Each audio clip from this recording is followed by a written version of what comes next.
वसुदेवसुतं देवं कंसचाणूरमर्दनं देवकी परमानन्दं कृष्णं वन्दे जगद्गुरुं कृष्णं वन्दे जगद्गुरुं कृष्णं वन्दे जगद्गुरुम्।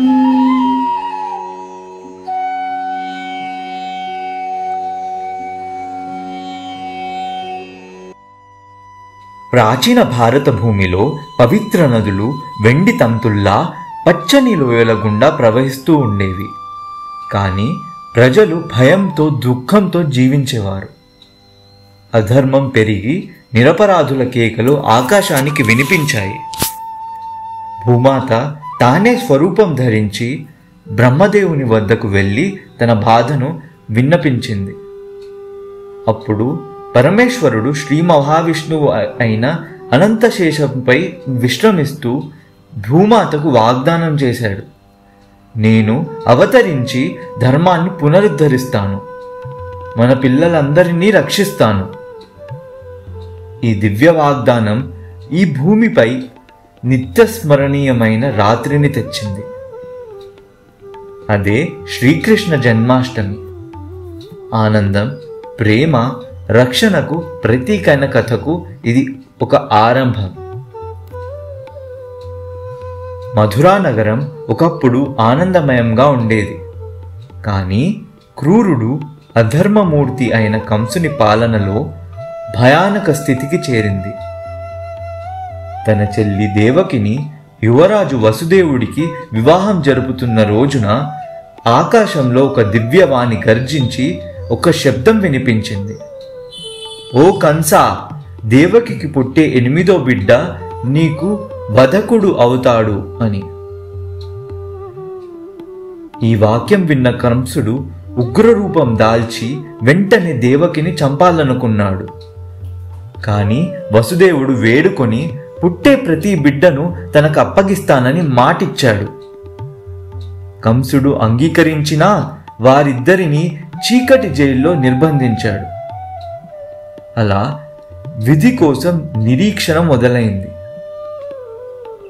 ఆ జైలు చీకటి, తడిగా, పురుగులతో నిండి ఉండేది.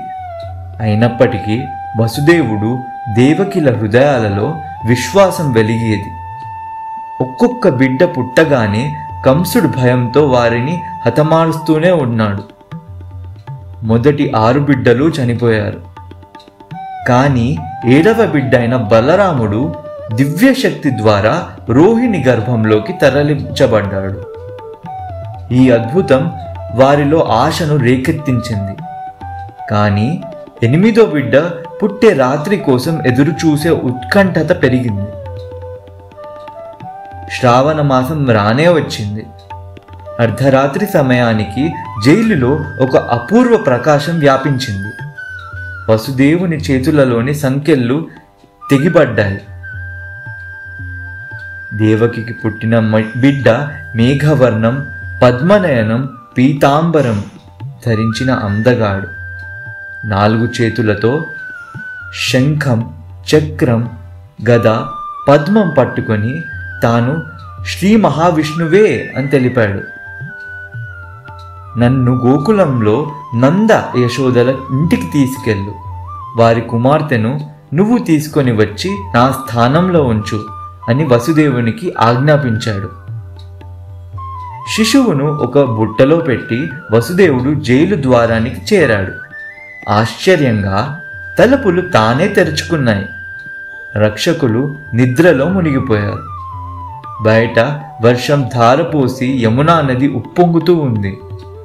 కానీ వసుదేవుడు నదిలో అడుగు పెడుతుండగా యమునా జలాలు మాయగా జలాల దారిని ఇచ్చాయి. పైన అనంతశేషుడు తన ఫణాలను విస్తరించి శిశువును వర్షం నుంచి కాపాడాడు. ఒక్కొక్క అడుగు దివ్యకాంతితో సాగింది. గోకుల గ్రామంలో యశోద ఆ క్షణమే పాపకు జన్మనిచ్చింది.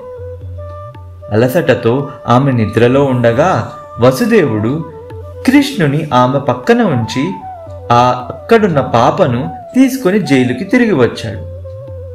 తలుపులు మళ్ళీ మూసుకొని సంకెళ్ళు మళ్ళీ ముడుచుకున్నాయి.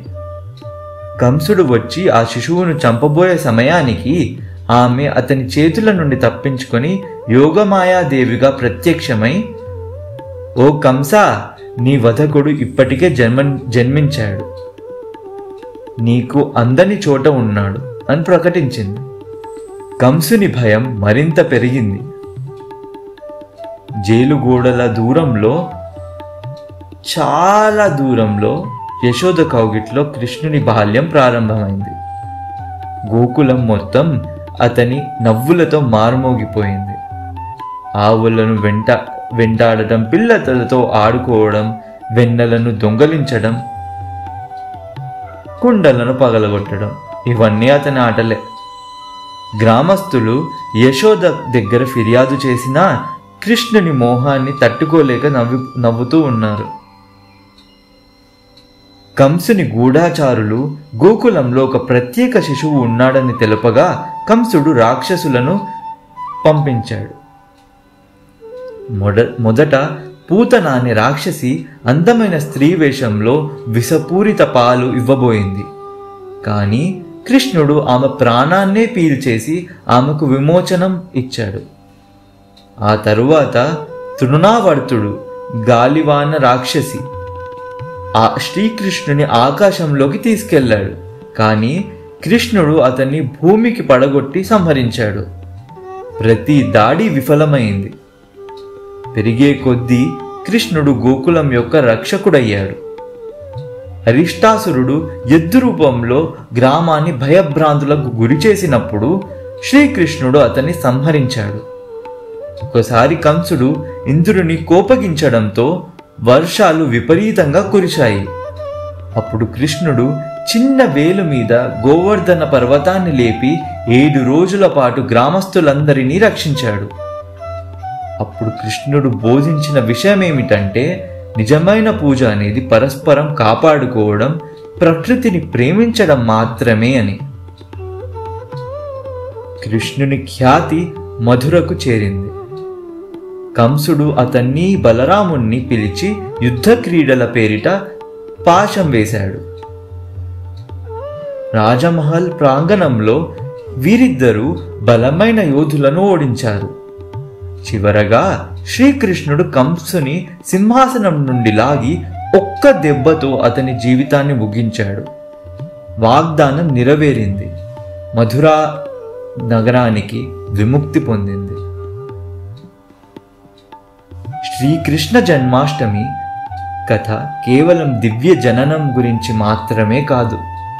అది ధర్మం, సత్యం, చీకట్లపై గెలవగలదని చెప్పే నిత్య స్మరణీయ కథ. శ్రీకృష్ణుని జీవితం ఆనందంగా జీవించడం, బలహీనులను రక్షించడం, దుష్టులను ధైర్యంగా ఎదుర్కోవడం గురించి నేర్పుతుంది. ఈరోజు భక్తులు ఉపవాసం చేసి, జాగరణ చేసి ఆ పవిత్ర అర్ధరాత్రిని నాటక రూపంలో ప్రదర్శించి కృష్ణుని అవతార స్మృతిని సజీవంగా ఉంచుతారు.